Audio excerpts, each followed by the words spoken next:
Ya, Bismillahirrahmanirrahim. Assalamualaikum warahmatullahi wabarakatuh. Selamat siang teman-teman semuanya. Ketemu lagi dengan saya, Bu Ita, di mata kuliah Metodologi Keperawatan. Untuk kali ini saya sengaja menampilkan video langsung karena memang ada beberapa hal yang menjadi pertimbangan agar nanti teman-teman bisa langsung melihat bagaimana cara untuk menggunakan buku NOC ya. Kita akan bahas buku NOC. Jadi yang di tangan saya ini ada dua. Ada NOC edisi lama, ya edisi tahun berapa ini? 2017. Kemudian ini yang terbaru versi bahasa Indonesia.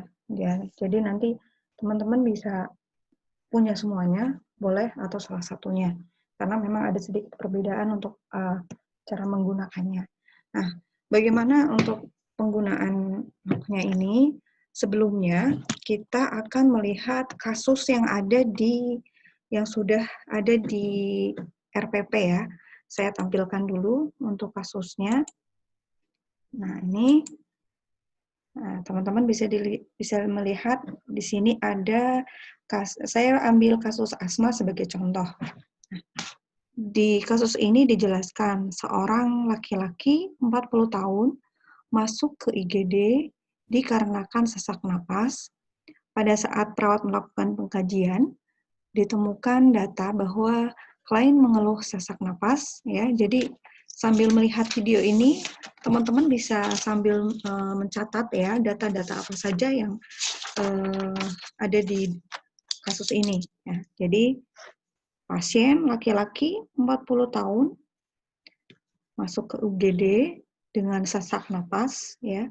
Jadi sesak napas sambil berpikir ya, sesak napas nanti larinya ke sistem apa begitu ya.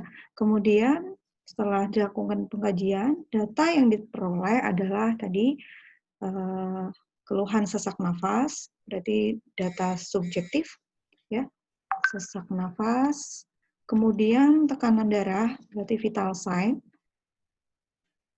120 per 80 mm Hg, kemudian nadi 105 kali per menit. Nah, ini sudah teman-teman sambil menganalisa ya, ini normal atau tidak. Kemudian respirasi 30 kali per menit. Nah, 30, normalnya berapa? Nah, kemudian ada data juga AGD, analisa gas darah. Oh, analisa gas darahnya ternyata normal, ya. Kemudian ada tarikan dinding dada. Nah, tarikan dinding dada. Berarti ini data apa? Data objektif ya, karena bisa dilihat. Kemudian ada lagi sianosis. Nah, sianosis juga masuk ke data objektif. Pernapasan cuping hidung juga objektif.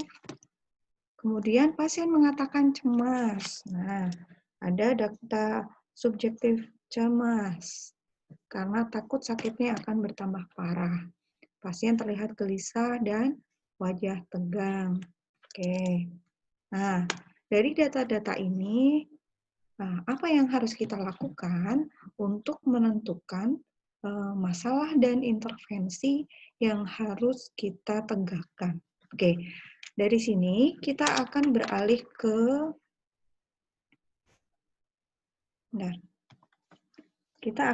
ke sini ya, langsung ya.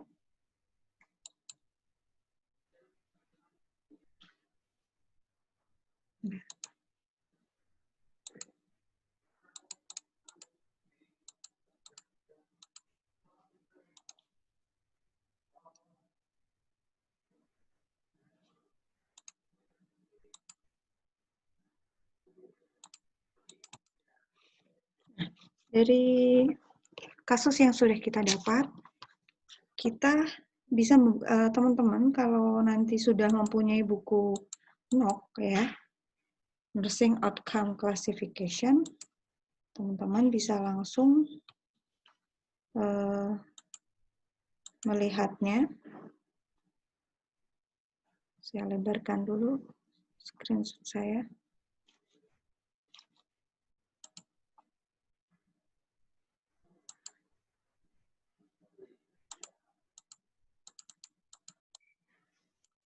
Ya. Dari nursing outcome ini kita bisa melihat langsung ke data tadi ya, karena terkait asma berarti kita buka untuk form part 3. Linking path-nya, part 4-nya, jadi di part 4 itu ngelink ke NOC ya. Jadi ini sudah ada tulisannya di sini, NOC linked. Nah, baru kemudian karena pernapasan, jadi kita lihat ke bagian pernapasan. Nah, di sini kalau yang di selama ini tulisannya breathing ya. Kita cari status pernapasannya ya. Status pernapasan ada di halaman 751 ya. Di sini 751. Nah, baru kemudian kita langsung buka ke halaman 751. Mana 751? Nah, ini. 751 di sini ada ini langsung ya. Ada breathing pattern ineffective. Nah, di situ ada suggested outcome. Outcome-nya apa? Ya, dari kasus tadi kita menghendaki outcome yang seperti apa dari pasiennya, ya. Nah, di sini sudah ada tulisannya respiratory status airway, kemudian status gas. Nah, ini kita dari outcome ini kita sesuaikan dengan data yang ada di kasus, ya. Data di pasien kita. Ada juga vital sign, kemudian untuk additionalnya, jadi untuk pilihan lainnya, masalah lain misalnya tadi ada anxiety level, asthma self-management. Nah, ini bisa menjadi alternatif diagnosa misalnya untuk data-data yang memang sudah ada. Ya. Karena tadi datanya lebih banyak mengarah ke status pernapasan, oke, jadi kita langsung cari ke bagian status pernapasan. Nah, dari sini kita larinya ke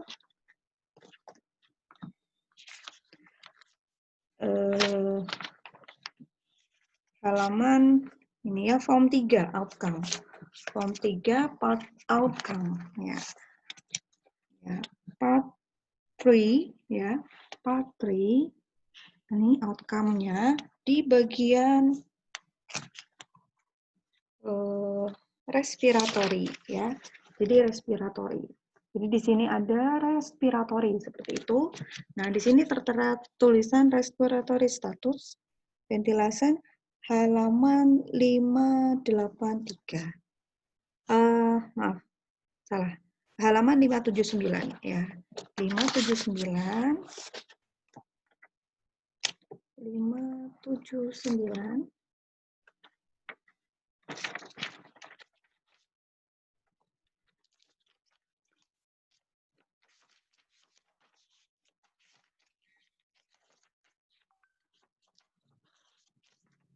ya, di sini 579. Nah, ini oke, halaman 579 di sini sudah ada tulisannya respiratory status dengan beberapa indikator ya. Indikator di sini kita akan mengacu pada gejala-gejala yang tadi sudah kita tulis. Nah, nanti setelah ini kita buat bagan. Nah, nanti saya contohkan untuk bagannya seperti apa ya. Bagannya itu adalah terdiri dari diagnosa, kemudian NOC-nya, selanjutnya NIC. Nah, untuk NOC-nya nanti ada tulisan biasanya kan untuk rencana setelah dilakukan tindakan keperawatan selama. Nah, untuk menentukan waktunya, ini yang membutuhkan think smart kita ya, critical thinking kita. Misalnya dengan keadaan pasien yang tadi respiratorinya 30 kali per menit, dan sebagainya, kira-kira kita membutuhkan waktu berapa lama untuk mengurangi atau menghilangkan gejala yang gejala sakit yang diderita pasien. Ya, misalnya dengan 3 kali tindakan selama 2 jam misalnya ya, 2 jam. Nah, apa saja yang harus kita lakukan dan kriteria hasilnya. Nah, kriteria hasilnya kita bisa melihat di sini. Di sini ada respiratory rate ya. Nah, kita tentukan kondisi awal seperti apa ya dari data pasien dan data kondisi akhir seperti apa dengan melihat skala ya, skala yang ada di sini ya. Kalau skala 1 seperti apa, skala 2 seperti apa. Nah, ini skala 3, ini kondisi awal pasien dengan respiratory rate 30 kali per menit misalnya, itu kita kelompokkan ke kondisi awal pasien 3. Nah, 3 itu apa misalnya? Sedang ya. Nah, kemudian setelah itu kita menentukan tujuannya. Ya, tujuannya setelah kita melakukan tindakan, nantinya harapannya respiratory rate-nya menurun. Nah, jadi skala 4 misalnya. Nah, itu ditulis di bagian knock-nya nanti ya. Nah, berikutnya indikator lainnya nanti ditulis ya, ditulis di bagiannya. Nanti saya akan contohkan bagaimana cara membuat bagiannya. Misalnya seperti ini. Nanti kalau kurang jelas, saya buatkan videonya juga ya, seperti ini. Ya. Nah, oke. Baik.